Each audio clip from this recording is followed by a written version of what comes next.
दिल्ली धमाका करने वाले आतंकियों के घरों में घुसी सेना, फिर अंदर जो मिला, पूरी दुनिया में हड़कंप। कश्मीर के गांवों से उठा लाई आतंकियों का खानदान, देखिए कैसे मांग रहे हैं माफी। दिल्ली में लाल किले के पास हुए धमाके ने पूरे देश को झकझोर दिया और इसके बाद कश्मीर में जो हुआ उसने पूरी दुनिया को हिला दिया। देश की सेना अब किसी भी कीमत पर पीछे हटने वाली नहीं है। आतंकियों के घरों में सेना ऐसे घुसी जैसे आज ही इस गंदगी को खत्माती है करके छोड़ेगी।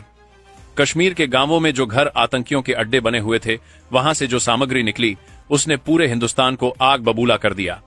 वहां से बरामद हुए दस्तावेज, डिजिटल गैजेट्स और खतरनाक हथियार साफ बता रहे हैं कि देश के खिलाफ एक बहुत बड़ी अंदरूनी जंग की तैयारी चल रही थी। एक ऐसी जंग जो मोदी को हटाने और भारत को घुटनों पर लाने के लिए रची जा रही थी। कश्मीर में सेना ताबड़तोड़ छापेमारी और धरपकड़ कर रही है। अब किसी को भी नहीं छोड़ा जा रहा है। जवान घरों में घुसकर हर उस शक्ल को उठाकर ले जा रहे हैं जिसने भारत को धोखा देने की कोशिश की है। सोशल मीडिया पर लोग कह रहे हैं कि यह वही जंग है जिसकी धमकी कट्टरपंथी सालों से दे रहे थे। कहते थे पुलिस को 15 मिनट के लिए हटा लो, मोदी और योगी चले गए तो कौन बचाएगा। अब वही लोग सेना के सामने हाथ जोड़कर खड़े हैं और माफी मांग रहे हैं। दिल्ली धमाके के बाद 200 से ज्यादा लोकेशनों पर सेना टूट पड़ी है। ये छापेमारी सीधे जमात-ए इस्लामी के ठिकानों पर हो रही है। वही जमात-ए इस्लामी जिसने बांग्लादेश की सरकार गिराई थी, वही अब पाकिस्तान के इशारे पर भारत में, कश्मीर में और दिल्ली तक अपना गंदा खेल खेलने की कोशिश कर रही थी। और इनका निशाना सिर्फ एक है, हिंदू समाज और मोदी सरकार को सत्ता से हटाना।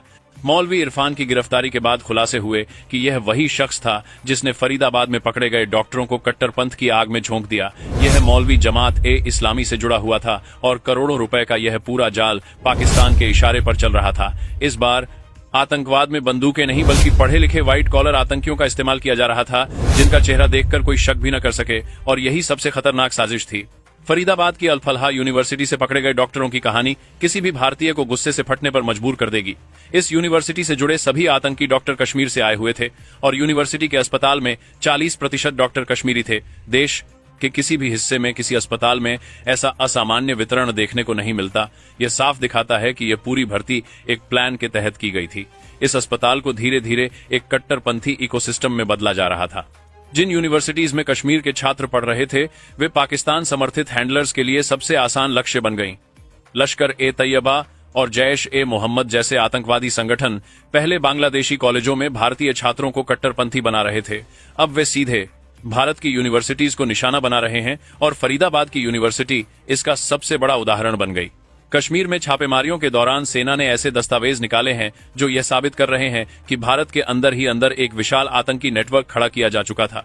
लक्ष्य था मोदी सरकार को कमजोर करना, देश को डराना और हिंदुओं पर हमले करवाना। यह सिर्फ धमाका नहीं था, यह एक टेस्ट रन था, एक प्रैक्टिस थी कि भारत कितनी देर में प्रतिक्रिया देगा। और प्रतिक्रिया मिली भी ऐसी कि आतंकियों की नींद उड़ गई। कश्मीर के घरों से उठाए गए 1500 से ज्यादा लोगों से पूछताछ चल रही है और बयान बताते हैं कि अंदरूनी देशद्रोह ने किस हद तक अपनी जड़ें फैला ली थी। सेना का ऑपरेशन अब रुकने वाला नहीं है। घाटी में माहौल ऐसा है कि जो लोग पहले भारत को धमकाते थे, आज वही लोग सेना के आगे गिड़गिड़ा रहे हैं कि उन्हें छोड़ दिया जाए। पर अब समय बदल चुका है। यह मोदी का भारत है, यह योगी का भारत है। यहाँ आतंकियों के लिए कोई नरमी नहीं है। डिफेंस एक्सपर्ट्स इसे व्हाइट कॉलर टेरर कह रहे हैं, यानी पढ़े लिखे लोग, डॉक्टर्स, प्रोफेसर, स्टूडेंट्स जिन्हें भारत ने पढ़ाया लिखाकर बड़ा किया, वही पाकिस्तान समर्थित हैंडलर्स के इशारे पर देश के खिलाफ जंग छेड़ने निकले थे। पर अब खेल वहीं खत्म हो रहा है जहां से शुरू हुआ था। मोदी सरकार ने यह साफ कर दिया है कि भारत को तोड़ने का सपना रखने वालों का सिर्फ एक ही भविष्य है, या जेल या मौत। छापेमारियों के बाद जो माहौल कश्मीर में है, वह इस बात का संकेत है कि अब भारत किसी को भी देश के खिलाफ जहर फैलाने की इजाजत नहीं देगा। दिल्ली धमाके के बाद फूटा हुआ यह गुस्सा सिर्फ सरकार का नहीं बल्कि पूरे भारत का है।